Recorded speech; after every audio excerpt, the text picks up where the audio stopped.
Hello student, फतेह education के YouTube channel पर आपका स्वागत है। हम आपके लिए लेकर आए हैं बीपीएससी 3.0 टीचर्स एग्ज़ाम के जीके के महत्वपूर्ण पीवाईक्यू और इम्पोर्टेंट क्वेश्चन जो आपके आने वाले एग्ज़ाम के लिए काफ़ी ज़्यादा महत्वपूर्ण है।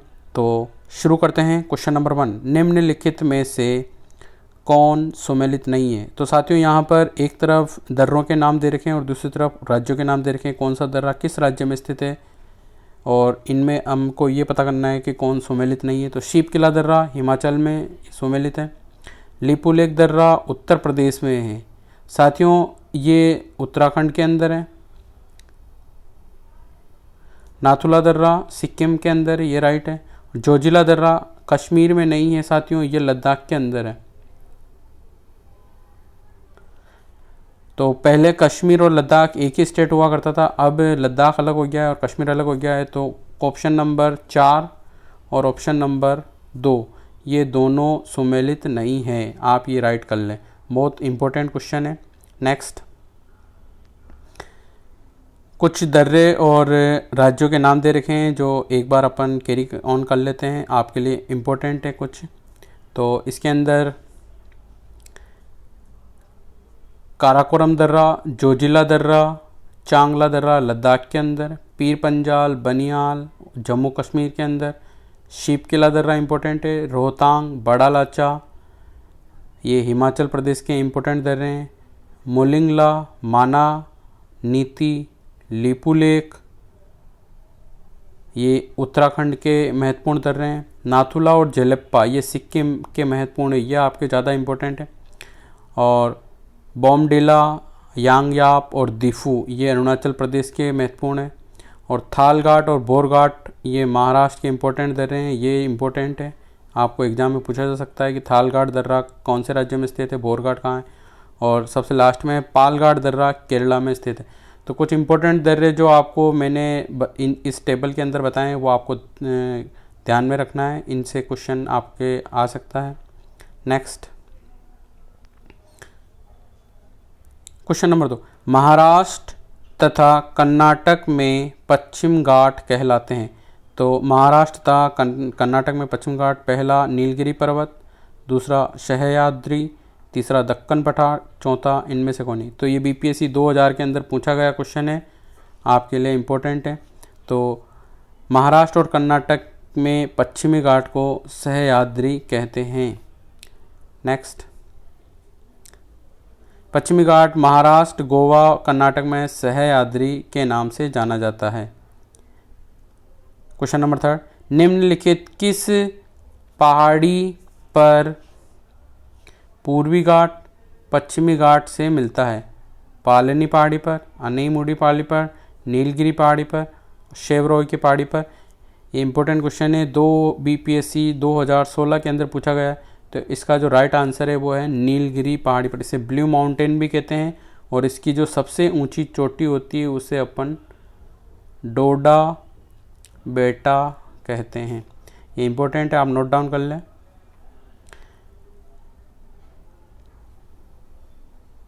नीलगिरी पहाड़ी भारतीय प्रायद्वीप के पूर्वी घाट तथा पश्चिमी घाट के मिलन बिंदु पर स्थित है।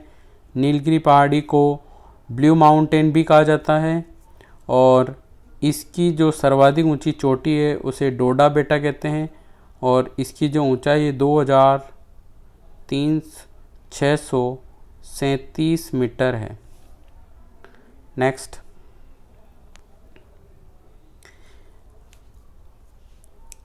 बिहार के किस जिले में गंगा नदी सबसे अधिक बहती है। तो मोस्ट इम्पोर्टेंट है।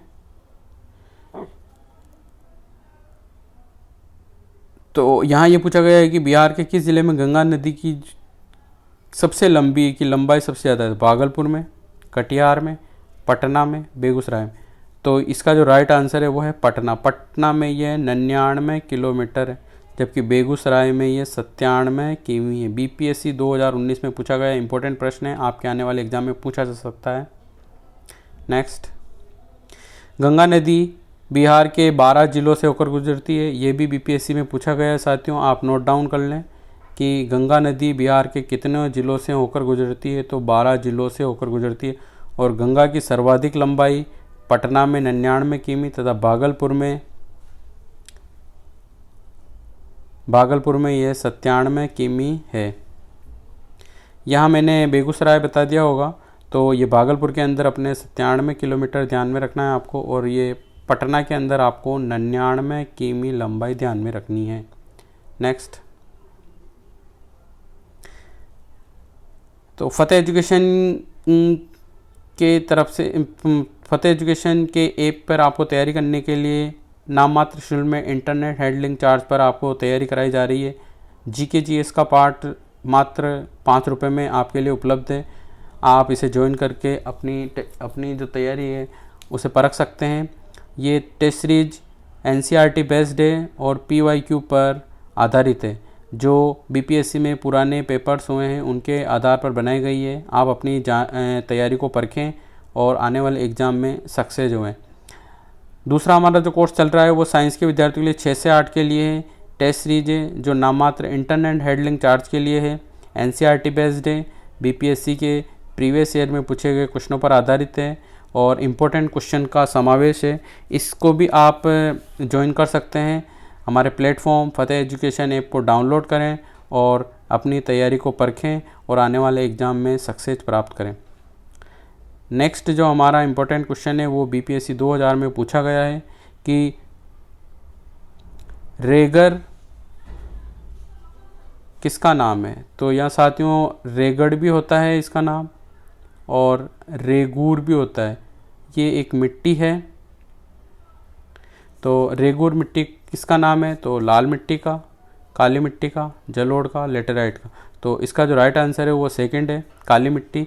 इसे चर्नोजेम भी कहते हैं, चर्नोजेम भी कहते हैं, रेगूर मिट्टी भी कहते हैं, रेगड़ मिट्टी भी कहते हैं और कपासी मिट्टी भी कहते हैं, क्योंकि ये कपास के लिए काफ़ी ज़्यादा महत्वपूर्ण होती है। नेक्स्ट, काली मिट्टी को स्थानीय रूप से रेगर या रेगूर या कपासी मिट्टी या चर्नोजेम नाम से जानी जाती है। ये भारत के महाराष्ट्र, पश्चिम मध्य प्रदेश, गुजरात आदि राज्यों में मिलती है। नेक्स्ट, मिथौन, बेलपहाड़ी, तिलैया बांध किस नदी पर बनाए गए हैं। तो हमारे ऑप्शन है दामोदर नदी, बराकर नदी, कोनार नदी, बोकारो नदी। बीपीएससी 2001 में पूछा गया इंपॉर्टेंट क्वेश्चन है। तो ये दामोदर की जो सहायक नदी है जिसे अपन बराकर नदी कहते हैं उसके ऊपर ये तीनों बांध बना गए हैं दामोदर घाटी परियोजना के प्रथम चरण में। मिथौन, बेलपहाड़ी, तिलैया बांध का निर्माण दामोदर की सहायक नदी बराकर नदी पर दामोदर घाटी परियोजना के प्रथम चरण में किया गया है। काफ़ी ज़्यादा इम्पोर्टेंट है, आपके आने वाले एग्ज़ाम में पूछा जा सकता है। अब कुछ क्वेश्चन हमारे जो इतिहास से रिलेटेड हैं, क्योंकि 8 क्वेश्चन आपके इतिहास से आएंगे और 8 ही क्वेश्चन आपके भूगोल से आएंगे, तो हमने इस टेस्ट के अंदर दोनों का समावेश किया है। तो किस स्थान पर आदिवासियों ने अंग्रेज़ों के खिलाफ विद्रोह किया था। बिहार, पंजाब, सिंध, कठियावाड़ या उपयुक्त में से कोई नहीं। तो इसका जो राइट आंसर है वो है, क्योंकि बिहार और झारखंड पहले सम्मिलित थे तो बिहार था, तो अब इसका जो राइट आंसर है वो है उपयुक्त में से कोई नहीं। क्योंकि आदिवासी जो जातियाँ जो छोटे नागपुर के पहाड़ी छोटे नागपुर में पाई जाती है वो उसमें हो जनजाति और मुंडा जनजाति 1831 में ब्रिटिश सेनाओं को चुनौतियां की थी और इस कारण से 1837 में अशांति व्याप्ति।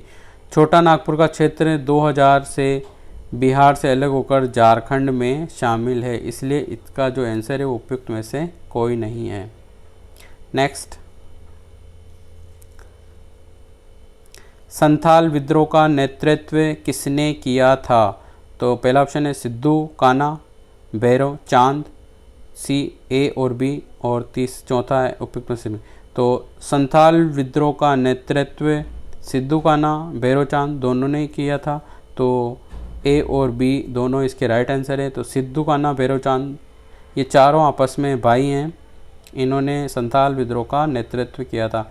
या आप ध्यान रखें, ये JPSC प्री में पूछा गया 2003 के अंदर, काफ़ी इम्पोर्टेंट है। इसका डिटेल देख लेते हैं। 1855-56 में संथाल विद्रोह में आदिवासी विद्रोह था और ये मूलभूत आदिवासी आवेग और ब्रिटिश शासन के पूर्ण तिरस्कार जैसी भावनाओं देखने को मिलती है। और इस विद्रोह के नेता सिद्धो, कान्हा, चांद और भैरव चारों भाई थे। तो साथियों, ये इस सन के रिलेटेड पूछा जा सकता है कि संथाल विद्रोह है जो किससे रिलेटेड है, किसानों से, आदिवासियों से या अन्य से, तो क्रांतिकारियों से, तो ये पूछा जा सकता है। इसके प्रकार ये सन भी पूछा जा सकता है आपको कि संथाल विद्रोह किस वर्ष में हुआ था, तो 1855-56 में। किस जगह हुआ था, तो ये छोटा नागपुर, या राज्य पूछ ले तो आपको झारखंड इसका सही आंसर देना है। नेक्स्ट,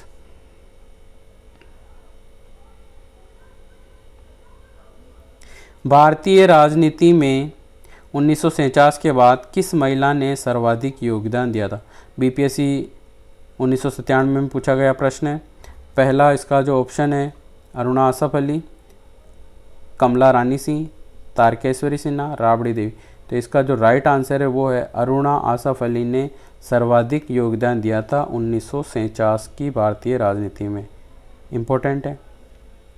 इसका डिस्क्रिप्शन पढ़ लेते हैं, इससे भी रिलेटेड अपन को कुछ इंपॉर्टेंट क्वेश्चन मिल सकते हैं।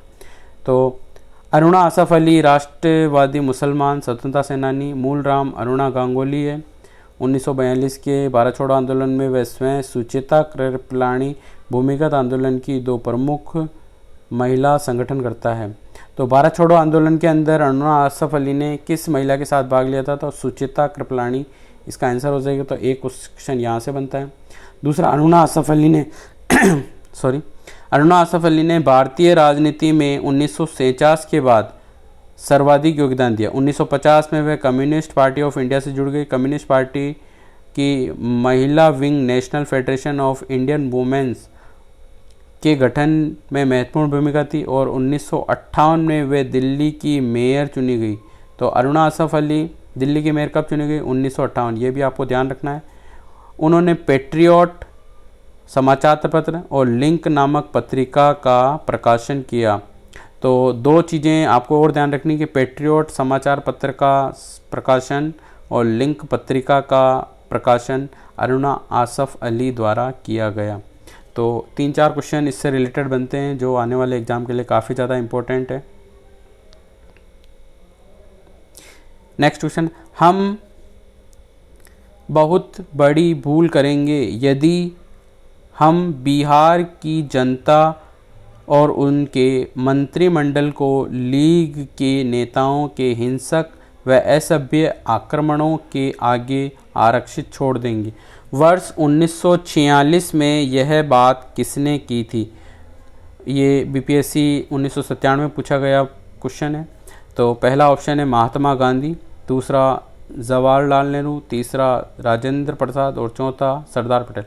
तो यह बात सरदार पटेल ने कही थी। इसका डिस्क्रिप्शन देख लेते हैं।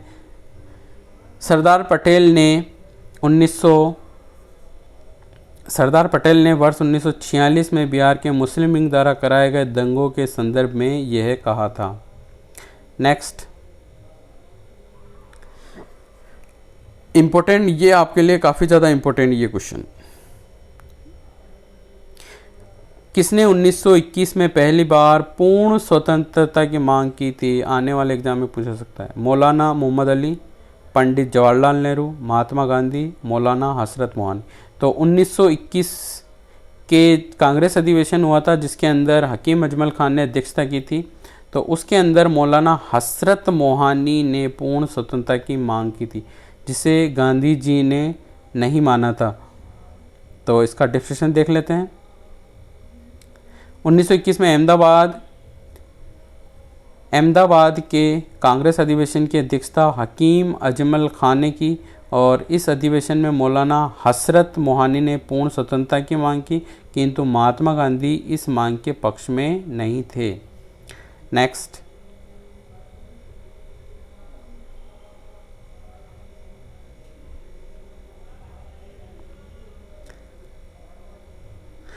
उन्नीसवीं शताब्दी के मध्य में भारतीय राष्ट्रवाद भ्रूणावस्था में थी, यह या इस तथ्य को मानने वाले इतिहासकार कौन थे? तो doctor R C. Majumdar, S N. Sen, James Outram, W. Taylor, T R. Holmes, L.E.R. Rees और सर जॉन लॉरेंस एंड और शीले। तो इसका जो राइट आंसर है वो है आर.सी.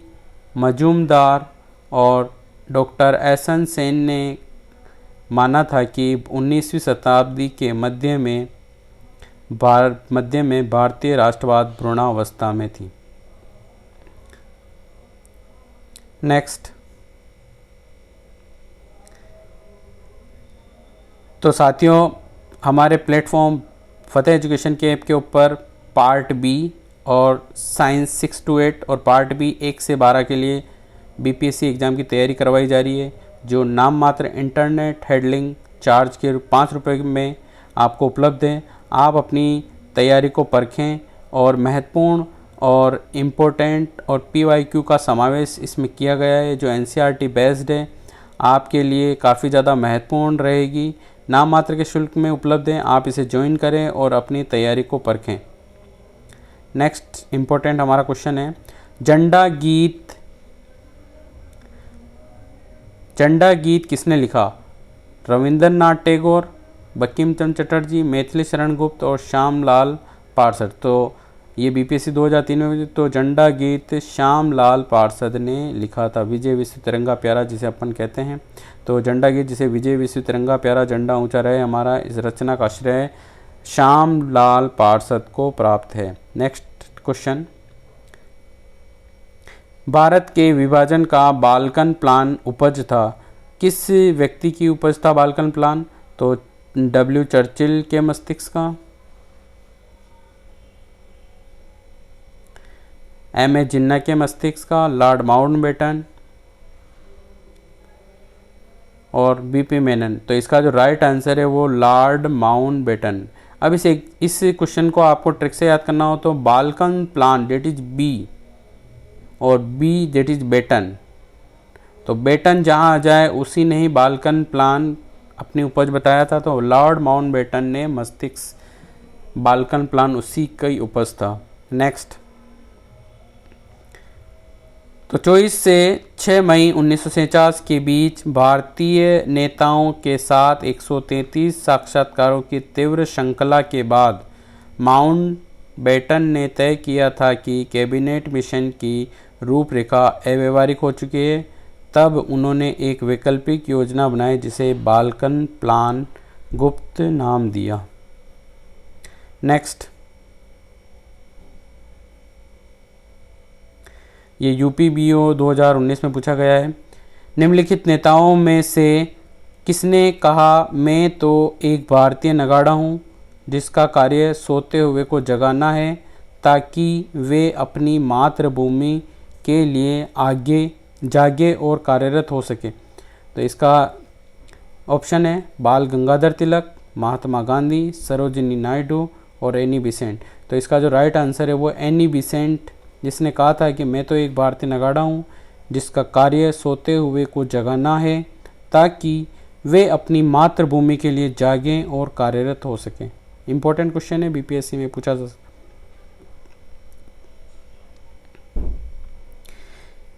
नेक्स्ट, किसने कहा जब तक यह तीसरी शक्ति या इंग्लैंड यहाँ है हमारे सांप्रदायिक मतभेद हमें परेशान करते रहेंगे?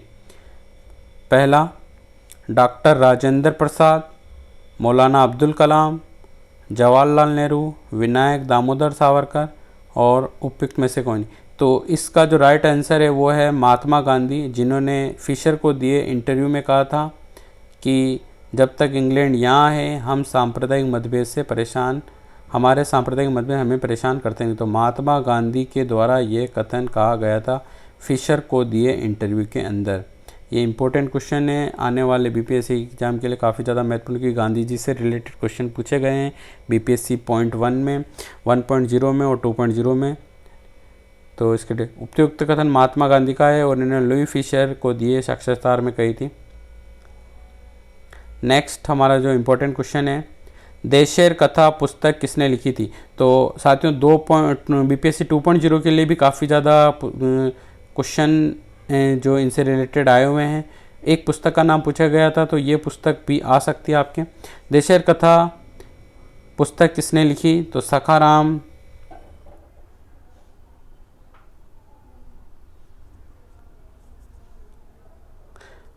गणेश देवस्कर, राजेंद्र प्रसाद, निवारण चंद्र, मुरली मनोहर मोहन प्रसाद, उपयुक्त में से कोई नहीं। तो इसका जो राइट आंसर है वो सखाराम गणेश देवस्कर। अब इस बुक को कैसे याद करना है, तो देशेर कथा that is Devaskar, they D इधर से भी दे है और यहाँ भी देव, तो देशेर और देवस्कर, इसको ऐसे रिलेटेड करते हुए आपको याद रखना है ताकि ऑप्शन में आपको मिले और आप टिक कर दें। नेक्स्ट, देशेर कथा देश की बात महान क्रांतिकारी चिंतक और लेखक सखाराम गणेश देवस्कर द्वारा लिखित क्रांतिकारी विचारों से युक्त बांग्ला पुस्तक है। इसका प्रकाशन 1904 में किया गया था। नेक्स्ट हमारा क्वेश्चन है जो काफ़ी ज़्यादा इंपॉर्टेंट है और एमपी प्री के अंदर पीएससी में 2004 में पूछा गया। बिखरे मोती के रचयिता कौन है, तो मुक्तिबोध, अज्ञे, सुमित्रा कुमारी चौहान, दिनकर सोनवलकर। तो इसका जो राइट आंसर है वो है सुमित्रा कुमारी चौहान बिखरे मोती की रचयिता है। इनसे रिलेटेड कुछ इंपॉर्टेंट पुस्तक वो भी देख लेते हैं। बिखरे मोती सुमित्रा कुमारी चौहान वर्ष 1932 में प्रकाशित लघु कथा है और इसके अतिरिक्त उन्होंने उन्मादनी और सीधे साधे चित्र की भी रचना की थी, तो यह आप ध्यान रखें।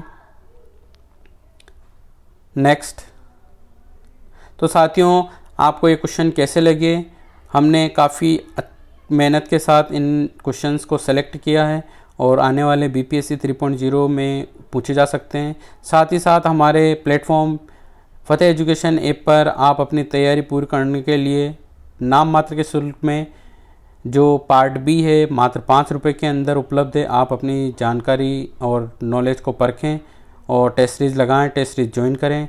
दूसरी टेस्ट सीरीज़ जो साइंस के विद्यार्थियों के लिए 6 से 8 के लिए काफ़ी ज़्यादा महत्वपूर्ण है, उसमें 10 से 15 टेस्ट दिए हुए हैं, वह भी मात्र इंटरनेट हैंडलिंग चार्ज के ऊपर 5 रुपये में उपलब्ध है।